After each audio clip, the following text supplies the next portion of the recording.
Hey there, guys. It's really been a minute, and by the title of this episode, Where in the World is the 53-year-old dad? Well, to be honest with you, it's been kind of crazy. My last competition was the end of June, and I kind of stepped back for a little bit. I usually take about 2 weeks. Well, let me rephrase that. I take about a week after a major competition, especially when it's heavy, to kind of let my body rest and recover. I'll do some active rest week, walking, treadmill, walking the dogs, the echo bike, the ski machine thing, row machine. It's just stuff like that to kind of let my body move, but just not really lifting anything remotely heavy.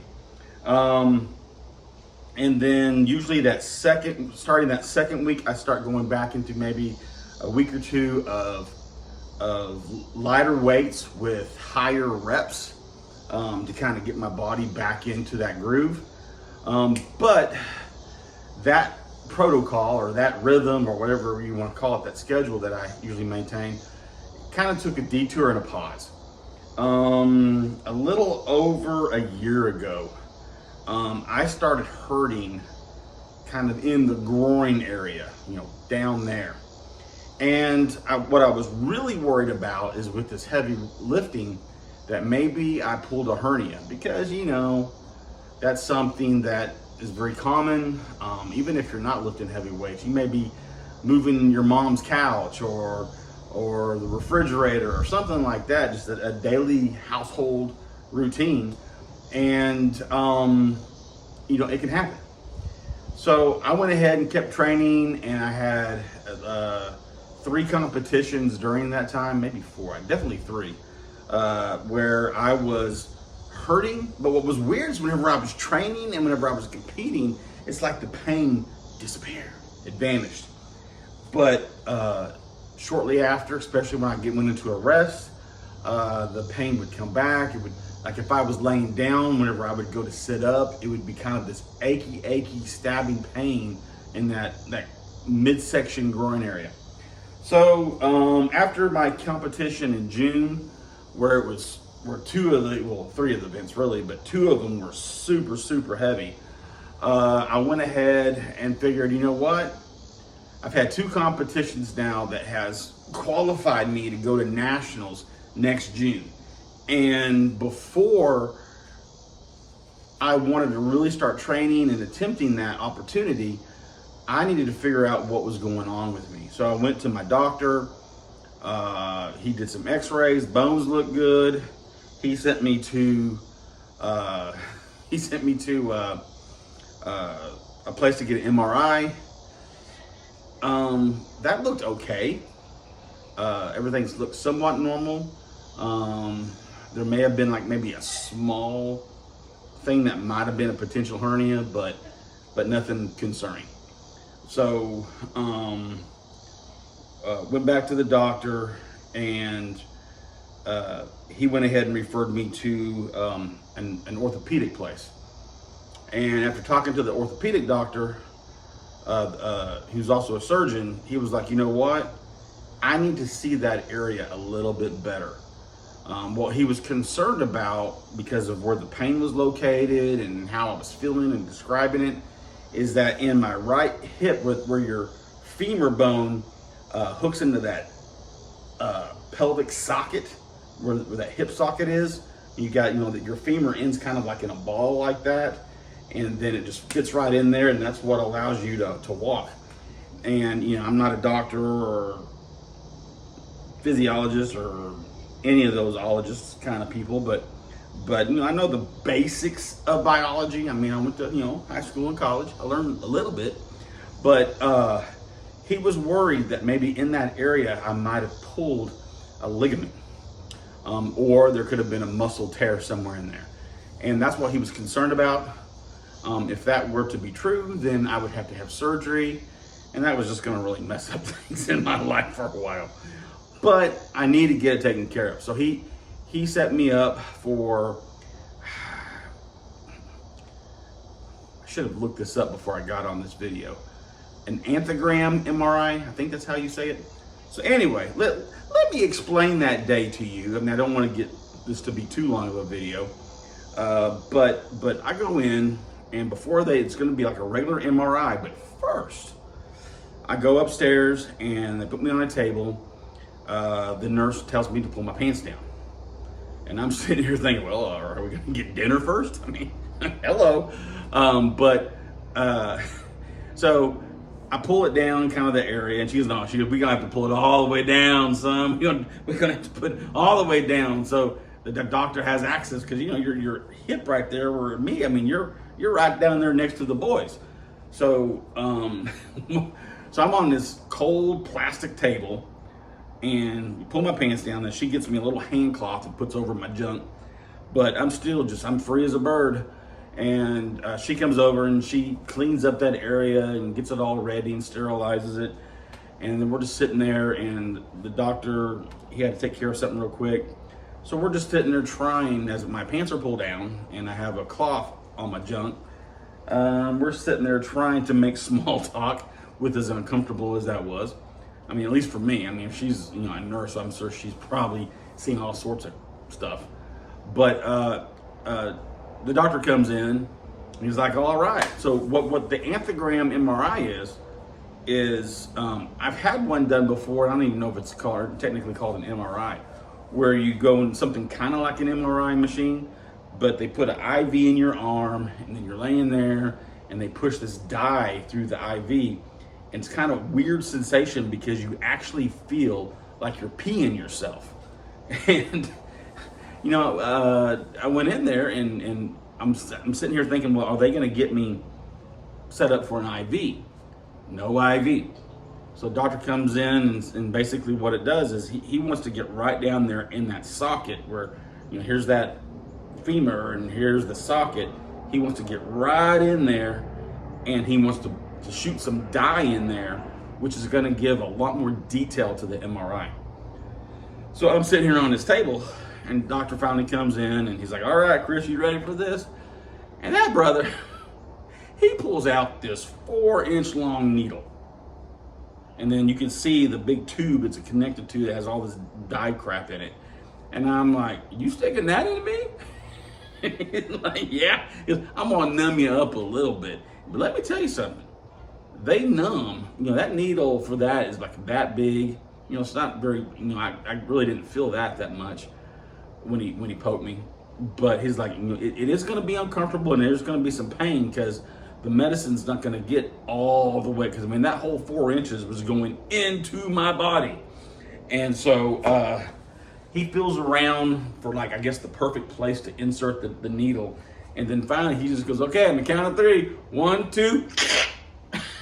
And I'm telling you what, even though the top part of my body was numb, once he got in there with that full 4 inches of needle, it hurt.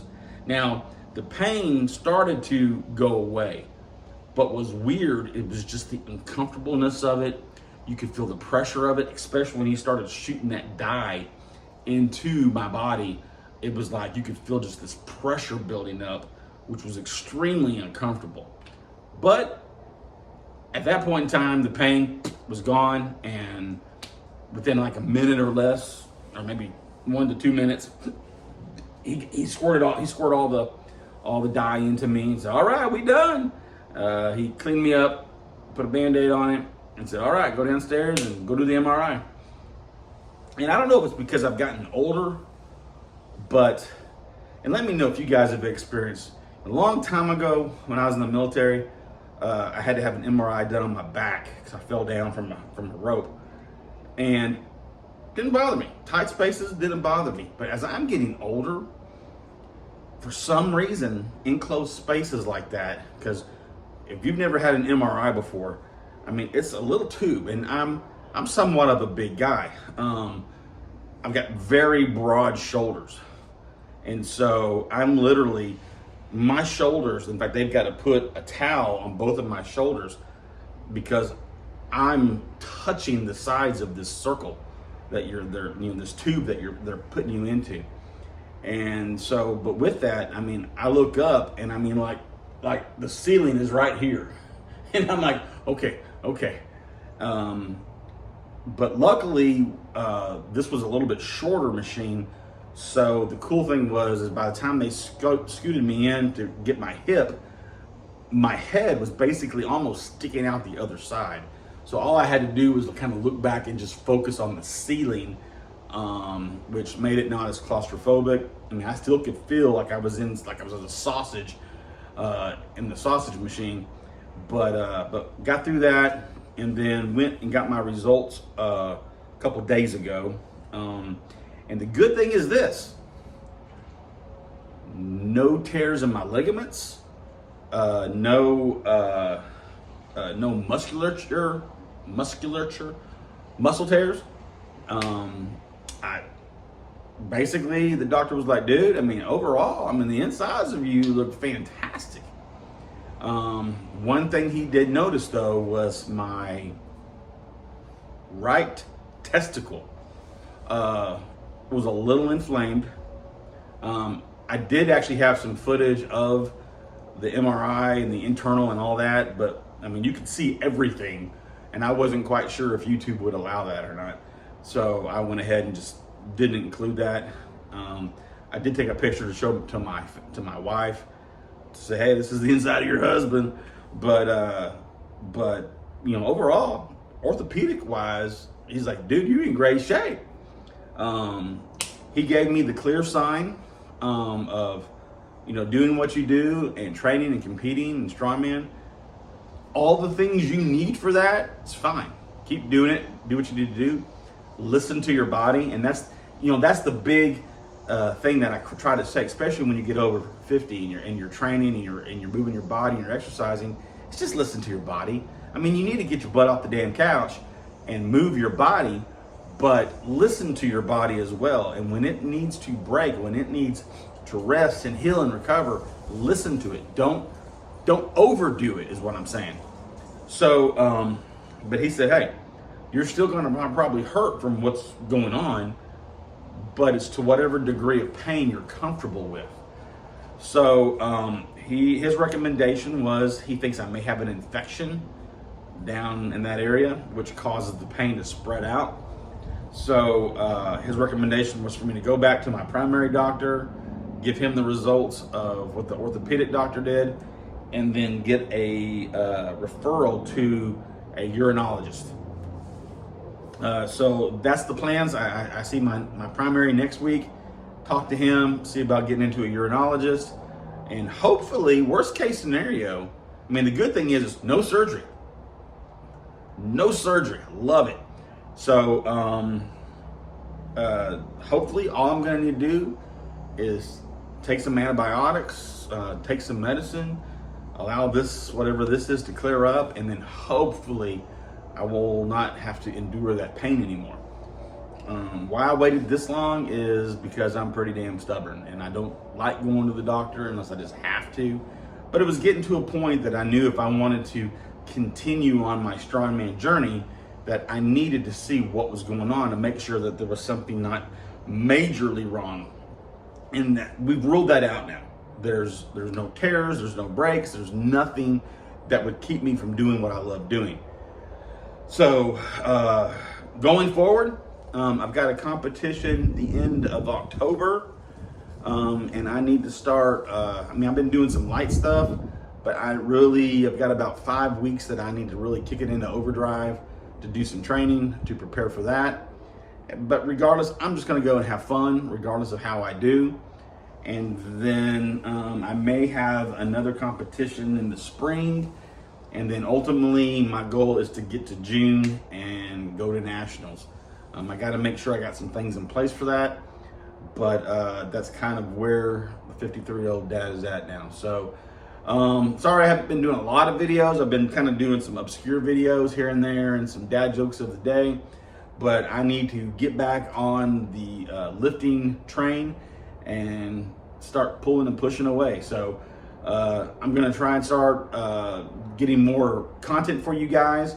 If there's anything you want to see, if there's a challenge you want me to do, or anything that just intrigues you, can the 53-year-old dad do this or whatnot? Just put that down in the comments, and I'll make some sort of bucket list of some things that might be of interest to you guys. But hey, I appreciate you all who have subscribed to the channel. Forward this to your friends. If you're watching this and you haven't subscribed, please go down, do that. My goal is to one day maybe be able to kind of do this when I retire and be that 70-year-old strongman dad. But to be able to have something fun and to inspire other folks, because I'm going to tell you this again, and I've said it in other videos. Working out, I don't care if it's weights, if it's jazzercise, if it's basketball, if it's ballet, whatever activity, physical activity that you enjoy doing, get off your butts and do it, because it is so beneficial. It will keep you healthier longer for your life. It's going to push that blood through your heart, and I'm telling you, it's going to do you some good.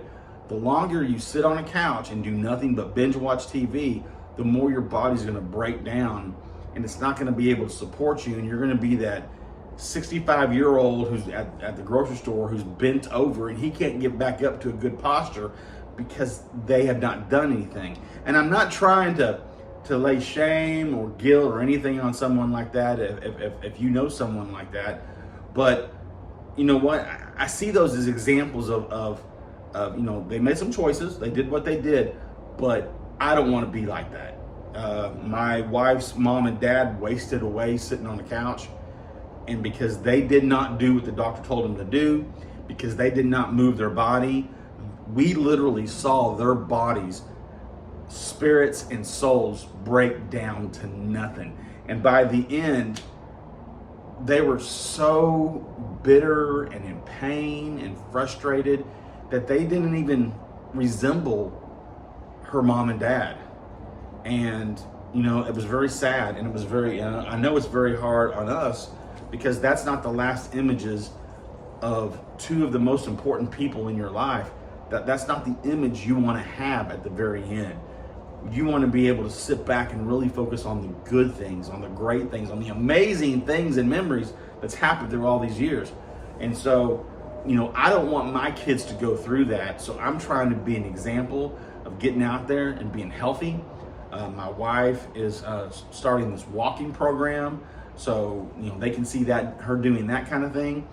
My son is trying to start training to maybe go to the military. My daughter just wants to get in better shape.